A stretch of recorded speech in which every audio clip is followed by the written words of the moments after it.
हरी भरी पहाड़ियों के बीच बसे सुंदर गांव सुखपुर में लोग बहुत खुश रहते थे। गांव छोटा था, लेकिन वहाँ के लोग एक दूसरे का बहुत ध्यान रखते थे।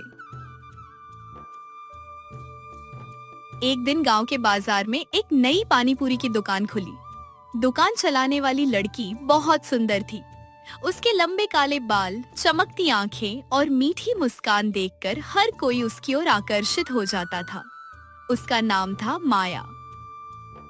आइए, आइए, मेरी स्पेशल पानी पूरी खाइए। ऐसी स्वादिष्ट पानी पूरी आपने कभी नहीं खाई होगी। लोग उसकी दुकान पर भीड़ लगाने लगे।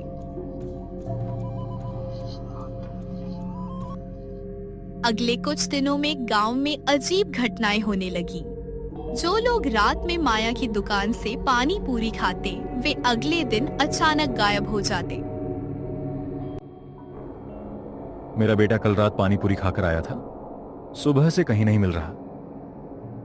मेरे पति भी कल रात बाजार गए थे, अब तक वापस नहीं आए। पूरे गांव में डर का माहौल बन गया। प्रिया गांव की सबसे समझदार और साहसी लड़की थी। वह ध्यान से हर घटना को देख रही थी। यह कोई साधारण बात नहीं है। सभी गायब होने वाले लोग एक ही जगह गए थे। उसने अपने दोस्त रवि को बुलाया। रवि, क्या तुमने ध्यान दिया?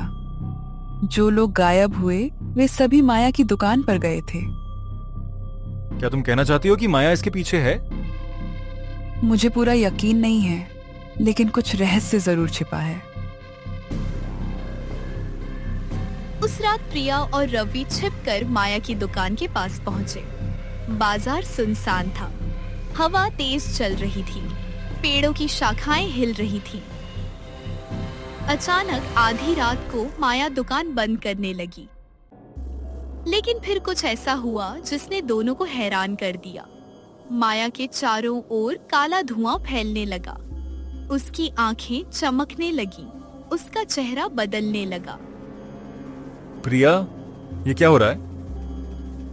माया इंसान नहीं है। कुछ ही सेकंड में सुंदर लड़की का रूप गायब हो गया। अब वहाँ एक भूतनी खड़ी थी, लेकिन यह दृश्य डरावना होने के बजाय रहस्यमय था। भूतनी ने अपने जादुई दर्पण को निकाला। दर्पण में उन सभी लोगों की तस्वीरें दिखाई दे रही थीं जो गायब हुए थे। अब ये सब मेरी जादुई कैद में है। कोई मुझे नहीं रोक सकता। प्रिया और रवि को सच्चाई पता चल गई।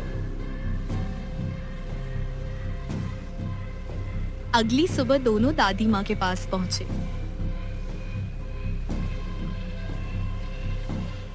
दादी माँ, माया वास्तव में एक भूतनी है। दादी माँ गंभीर हो गई। मुझे डर था कि ऐसा ही कुछ होगा। क्या आप उसे जानती हैं? बहुत साल पहले एक जादूगरनी अपनी शक्तियों का गलत उपयोग करने लगी थी। बाद में वह भटकती आत्मा बन गई। उसे कैसे रोका जा सकता है? उसकी शक्ति एक जादुई दर्पण में छिपी है। अगर वह दर्पण नष्ट हो जाए तो उसकी बुरी शक्तियां खत्म हो जाएंगी।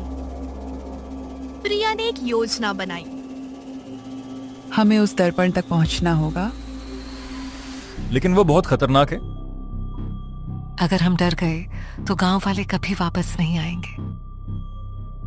रात होते ही दोनों फिर बाजार पहुंचे। भूतनी अपनी असली रूप में थी। तभी अचानक माया ने प्रिया और रवि को देख लिया। माया गुस्से में बोलती है, तो तुम मेरा पीछा कर रहे थे। तुम्हारा रहस्य अब छिपा नहीं है। कोई मुझे नहीं रोक सकता।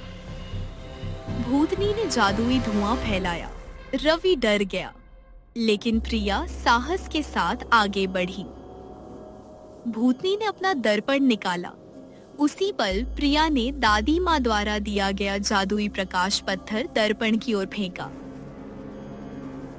तेज प्रकाश फैल गया। दर्पण में दरार पड़ गई। नहीं, मेरी शक्ति। दर्पण टूट गया। उसके साथ ही सारी बुरी जादुई शक्तियां समाप्त होने लगी। टूटे हुए दर्पण से प्रकाश निकला। एक एक करके सभी गायब हुए लोग वापस आने लगे। हम वापस आ गए। सच्चाई की हमेशा जीत होती है। भूतनी की बुरी शक्तियां समाप्त हो गईं और वह हमेशा के लिए गायब हो गई। सीख, साहस, बुद्धिमानी और सच्चाई की शक्ति से सबसे बड़े रहस्य और बुराइयों का भी अंत किया जा सकता है। डरने के बजाय सही बात की जांच करना और सच्चाई का साथ देना ही असली बहादुरी है।